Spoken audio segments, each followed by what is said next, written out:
Hello and welcome to GS one shot. जैसा कि मैंने कहा था कि मैं सभी इम्पोर्टेंट टॉपिक्स पर वीडियो बनाऊंगा और सभी जो इम्पोर्टेंट पॉइंट हैं उन्हें कवर करूंगा। चाहे आप किसी भी एग्जाम सरकारी एग्जाम की तैयारी कर रहे हो, सेंटर या स्टेट, सभी के लिए ये इम्पोर्टेंट है। रेलवे हो या ग्रुप डी हो, सभी में आपको ये देखने को मिलेगा। और आज का टॉपिक है हमारा जैन धर्म। जैन धर्म और बौद्ध धर्म आज के टॉपिक रहेंगे। इसमें जो भी इम्पोर्टेंट पॉइंट्स हैं उन्हें हम आज कवर करेंगे।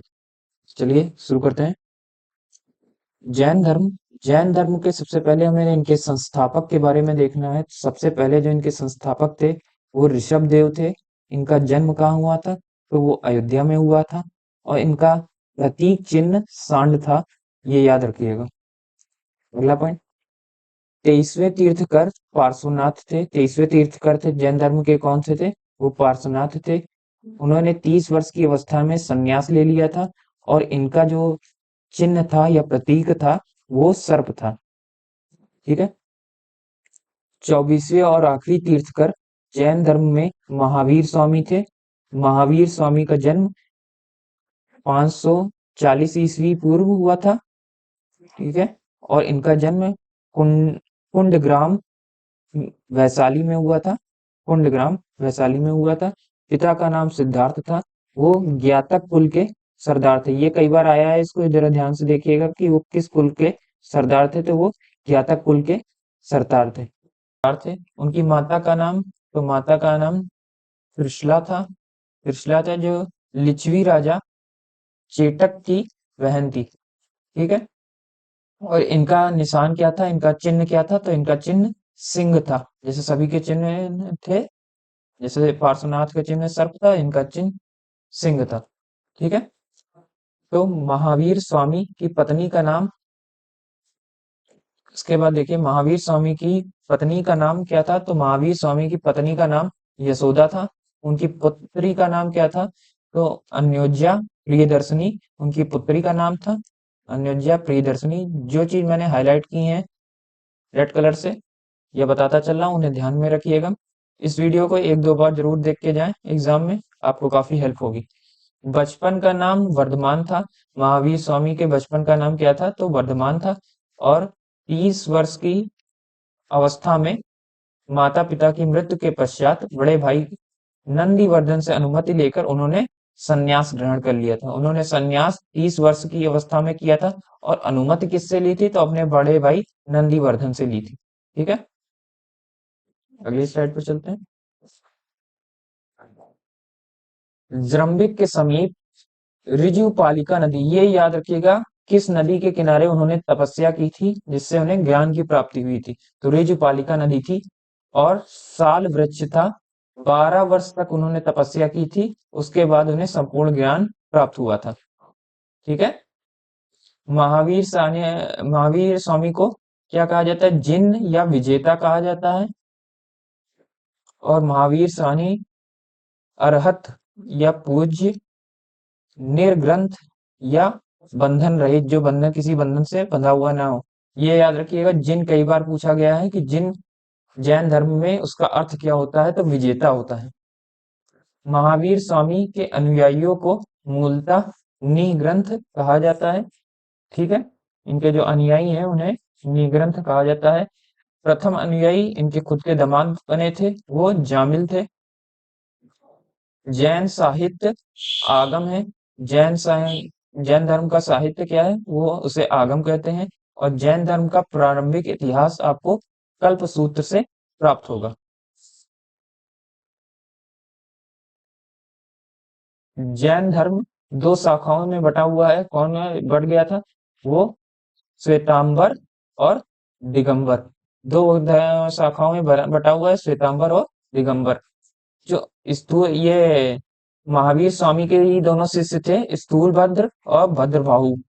स्थूलभद्र और भद्रबाहु ये दोनों महावीर स्वामी के ही शिष्य थे। इनके जो आगे शिष्य हुए वो दो भागों में बट गए। स्थूलभद्र के शिष्य श्वेतांबर कहलाए और भद्रबाहु के जो शिष्य थे वो दिगंबर कहलाए। श्वेतांबर जो श्वेत वस्त्र पहनते हैं और दिगंबर जो नग्न रहते हैं। जैन धर्म के त्रिरत्न क्या है? तो ये याद रखिएगा, जैन धर्म के त्रिरत्न सम्यक दर्शन, ज्ञान और आचरण, ये तीन रत्न हैं जो जैन धर्म के हैं। सम्यक दर्शन, सम्यक ज्ञान, सम्यक आचरण। पांच महाव्रतों का पालन। महाव्रत पांच कौन कौन से हैं? अहिंसा, सत्य वचन, अस्तेय, अपरिग्रह या आबंध। ठीक है, अपरिग्रह या आबंध या ब्रह्मचर्य। ये सब याद रखिए, ये पांच महाव्रत है जिसमें जिसे जैन धर्म में पालन किया जाता है। अहिंसा, सत्य वचन, सत्य बोलना, अस्तेय, अपरिग्रह या अबंधन, किसी से बंधन रहित, और ब्रह्मचर्य। आत्मा की मान्यता और पुनर्जन्म में विश्वास करते हैं, कर्मवाद में विश्वास करते हैं जैन धर्म के लोग। आगे चलते हैं। मैसूर के गंग वंश मैसूर के गंग वंश के मंत्री चामुंड के प्रोत्साहन से कर्नाटक के श्रवणबेलगोला में 10वीं शताब्दी में के मध्य में विशाल बाहुबली मूर्ति, जिसे गोमतेश्वर की मूर्ति कहा जाता है, का निर्माण किया गया। ठीक है, ये गोमतेश्वर की प्रतिमा कायोत्सर्ग मुद्रा में है। ये आप मूर्ति की इमेज देख सकते हैं, ये कुछ ऐसे दिखाई देती थी। ये पास से ली गई, ये आपको कर्नाटक में मिलेगी, श्रवणबेल गोला में, कायोत्सर्ग मुद्रा में है, और गोमतेश्वर की मूर्ति कहा जाता है इसे। कई बार ये क्वेश्चन आया हुआ है, ध्यान रखिएगा। खजुराहो में जैन मंदिर का निर्माण चंदेल शासकों के द्वारा करवाया गया था। जैन तीर्थंकरों की जीवनी भद्रबाहु के द्वारा रचित कल्प सूत्र में आपको मिलेगी। जितने भी जैन तीर्थंकर हैं, इनकी जीवनी को आप कल्प सूत्र में पढ़ सकते हैं, जो भद्रबाहु के द्वारा रची गई थी। 72 वर्ष की आयु में महावीर स्वामी का निधन हो गया, उनकी मृत्यु हो गई। वो मृत्यु कब हुई थी? तो 468 ईसा पूर्व उनकी मृत्यु हुई थी। ठीक है, बिहार राज्य के मृत्यु कहाँ हुई थी ये याद रखिएगा, बिहार राज्य के पावापुरी में, जिसको राजगिरी कहते हैं, उसमें हुई थी। ठीक है, ये देखिए, ये जैन जैन मंदिर है जो चंदेल शासकों ने खजुराहो में बनाए थे। ये देखिए, जैन मंदिर खजुराहो के चंदेल शासकों के द्वारा बनाए गए। फिर आता है बौद्ध धर्म। बौद्ध धर्म की स्थापना किसने की थी? तो बौद्ध धर्म की, जैसा कि सबको पता है, बौद्ध धर्म की स्थापना गौतम बुद्ध ने की थी। गौतम बुद्ध को लाइट ऑफ एशिया भी कहते हैं, क्योंकि पूरे एशिया में बौद्ध धर्म का प्रचार खूब हुआ था, और महात्मा बुद्ध को नॉलेज की तरह जाना जाता है कि उन्होंने काफी लोगों को ज्ञान दिया पूरे एशिया में घूमकर। बौद्ध धर्म में गौतम बुद्ध का जन्म कब हुआ था? तो 563 ईसा पूर्व में गौतम बुद्ध का जन्म हुआ था। कहाँ हुआ था?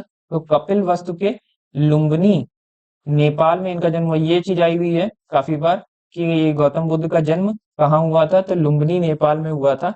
लुम्बिनी कई बार ये भी पूछ लेते हैं लुम्बिनी है कहाँ, तो वो नेपाल में है। और इनके पिता का नाम शुद्धोधन शुद्धोधन था, जो शक्य गण के मुखिया थे।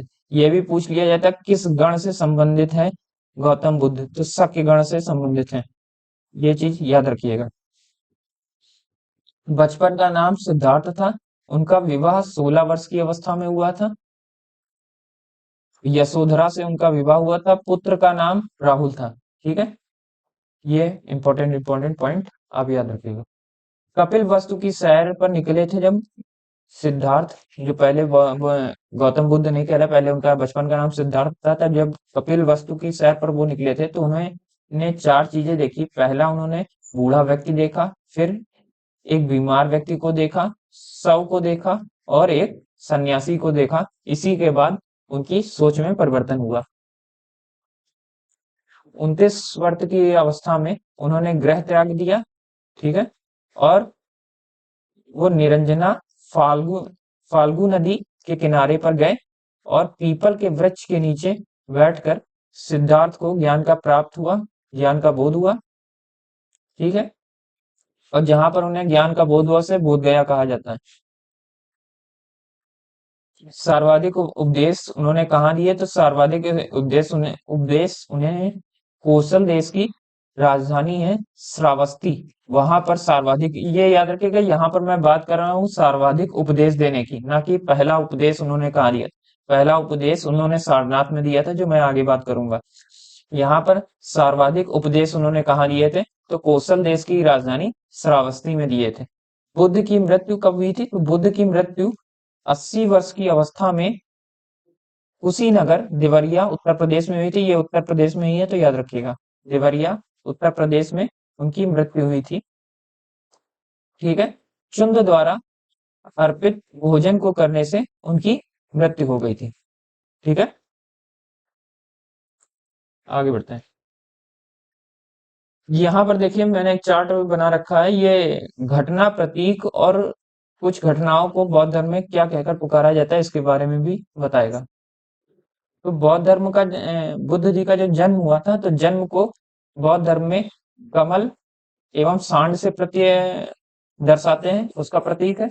गृह त्याग को घोड़े से, ज्ञान को पीपल का जो पेड़ था बोधि वृक्ष उसे कहा जाता है। प्रथम उपदेश ये हमने बता रहे थे, प्रथम उपदेश उन्होंने सारनाथ में दिया था, ये याद रखिएगा, प्रथम उपदेश उन्होंने सारनाथ दिया था, सारनाथ में दिया था, और सबसे ज्यादा श्रावस्ती में दिया था। ठीक है, प्रथम उपदेश सारनाथ में दिया था, इसे चक्र के द्वारा प्रतीक चिन्ह है, और इसे धर्म चक्र प्रवर्तन कहते हैं। ये बौद्ध धर्म में इसे नाम दिया गया धर्म चक्र प्रवर्तन। ठीक है, उपदेशों जो होते थे वो सारे के सारे पाली भाषा में होते हैं। यह भी कई बार आया है कि बौद्ध धर्म के उपदेश किसमें होते थे, तो पाली भाषा में होते थे। निर्वाण, निर्वाण को पदचिन्ह से दर्शाया गया है। मृत्यु, मृत्यु को स्तूप से दर्शाया गया है। ठीक है, और मृत्यु को महापरिनिर्वाण कहते हैं बौद्ध धर्म में।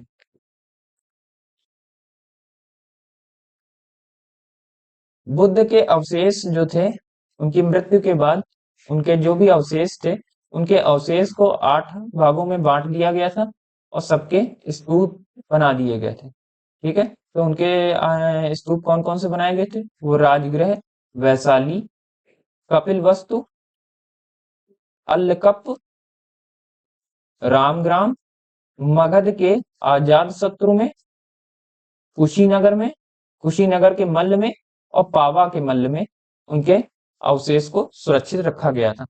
अब यहाँ पर कुछ इंपॉर्टेंट जो स्तूप हैं, जो बौद्ध धर्म के हैं, उनके बारे में भी पढ़ लीजिए। ये सांची का स्तूप मध्य प्रदेश में है, बहुत ज्यादा मशहूर है।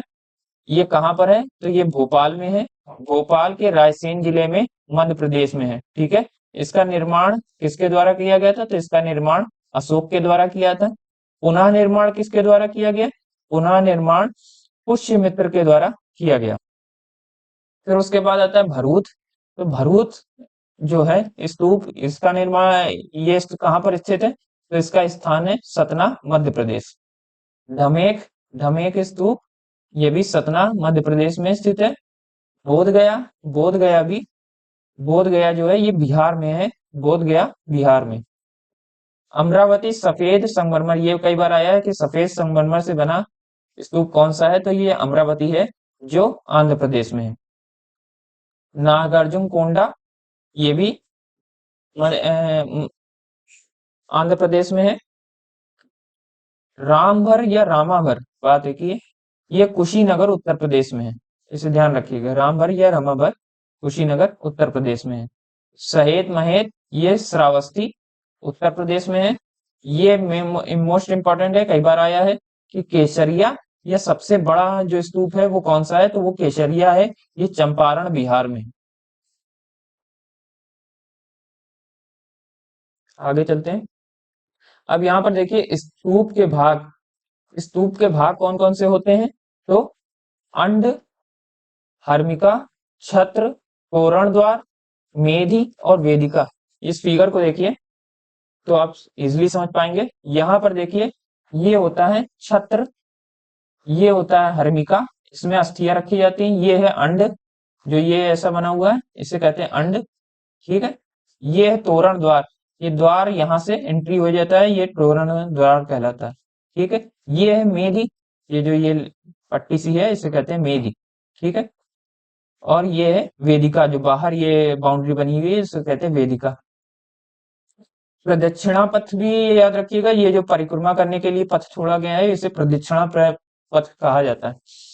अब यहाँ पर एक चीज और ध्यान दीजिएगा, यहाँ पर ये देखिए, ये जो छत्र है, ये छत्र तीन भागों में है, एक ये और एक ये तीन भागों में, तीन उसके ऊपर छत्र हैं, एक दो और तीन। कई बार ये भी प्रश्न आया है कि छत्र में कितने चक्के होते हैं, या ऊपर देखेंगे तीन ऐसे छत्र दिखाई देंगे, छोटा फिर बड़ा फिर उससे बड़ा। ठीक है, आगे बढ़ते हैं, आगे बढ़ते हैं। ये देखिए, सांची का स्तूप कुछ इस तरह दिखाई देता है। ये देखिए, ये है सांची का स्तूप। यहाँ पर देखिए, बौद्ध धर्म के बारे में आपको त्रिपिटका में पढ़ने को मिलेगा। इसमें सबसे पहले सबसे इम्पोर्टेंट है विनय पिटक। इसके बारे में, इसमें आपको सबसे ज्यादा जानकारी मिलेगी। फिर से आता है सूत्र पिटक, फिर अभिधम्म अभिधम्म पिटक। ठीक है, सूत्र पिटक, पिटक में आपको बुद्ध के धर्म के सिद्धांतों को संवाद के रूप में संकलित किया गया है। ठीक है, सूत्र पिटक में ये किया गया है। विनय पिटक सबसे ज्यादा इंपॉर्टेंट है। कई बार आता है कि बौद्ध धर्म में जो भिक्षु या भिक्षुणी होते हैं, उनके बारे में, नियमों के बारे में संग्रह मिलेगा, और यदि वो कोई अनुशासन तोड़ते हैं तो उससे जुड़े पश्चाताप के भी बारे में आपको विनय पिटक में ही मिलेगा, और ये कई बार आया हुआ है। फिर बात आती है अभिधम्म पिटक। अभिधम्म पिटक में आपको सूत्र पिटक में वर्णित जो सिद्धांत हैं उसे सुव्यवस्थित रूप में अनुशी अनुशीलन के लिए आवश्यकता अनुसार सारांश और प्रश्नोत्तरी के रूप में समावेशित किया गया। मतलब सूत्र पिटक की इसमें बातें हैं, बस इसमें लिखित रूप में है। ठीक है, प्रश्नोत्तरी के रूप में। बौद्ध धर्म में पुनर्जन्म की मान्यता है। बौद्ध धर्म के त्रिरत्न कौन कौन से हैं, याद रखिएगा। यहाँ पर जो ये विनय पिटक है, ये कई बार आ चुका है। विनय पिटक में कई बार पूछा गया है इस तरह एग्जाम में कि नियम और अनुशासन को तोड़ने पर प्रायश्चित के बारे में किसमें लिखा हुआ है, तो ये विनय पिटक में लिखा हुआ है। बौद्ध धर्म के त्रिरत्न कौन कौन से हैं, वो हैं बुद्ध, धम्म और संघ। ठीक है, आगे चलते हैं।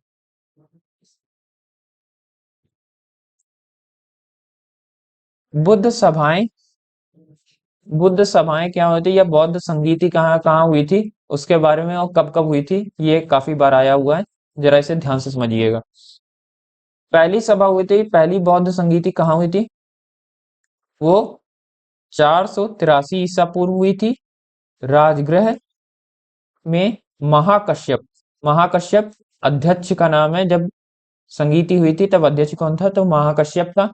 शासन किसका था उस समय, शासन अजातशत्रु का था। द्वितीय कहाँ हुई थी, कब हुई थी, तो 383 ईसा पूर्व हुई थी, वैशाली में हुई थी।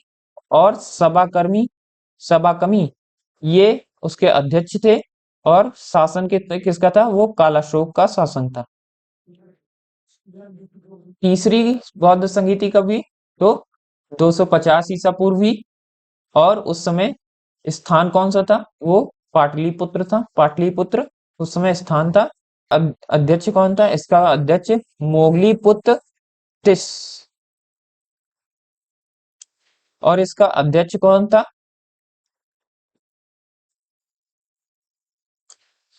और इसका अध्यक्ष कौन था, तो इसका अध्यक्ष मोगलीपुत्र तिस था इसका अध्यक्ष। शासन किसका था, तो शासन अशोक का था। फिर चौथी बौद्ध संगीति 98 ईसा पूर्व हुई थी। कहां पर हुई थी, स्थान कुंडलवन में हुई थी। विश्वामित्र अश्वघोष, विश्वामित्र इसके विश्वामित्र या अश्वघोष इसके अध्यक्ष थे। और उस समय शासनकाल किसका था, तो शासनकाल कनिष्क का था। ठीक है, आगे बढ़ते हैं। चतुर्थ बौद्ध संगीति के बाद ये बौद्ध धर्म दो भागों में बट गया, दो शाखाओं में बट गया। वो हीनयान, पहले हीनयान और महायान। हीनयान थे वो महापुरुष मानते थे बौद्ध को, और महायान जो थे वो भगवान मानते थे बौद्ध को। ठीक है, दो भागों में ये बट गया। हीनयान का कथा वस्तु बुद्ध के चरित्र की कथाओं का वर्णन करता है। ठीक है, बुद्ध की कथाओं का वर्णन हीनयान का कथा वस्तु करता है। ये कई बार आया हुआ है, बुद्ध के चरित्र की कथाओं का वर्णन कहाँ पर मिलता है, तो ये कथा वस्तु में मिलता है, जो हीनयान की।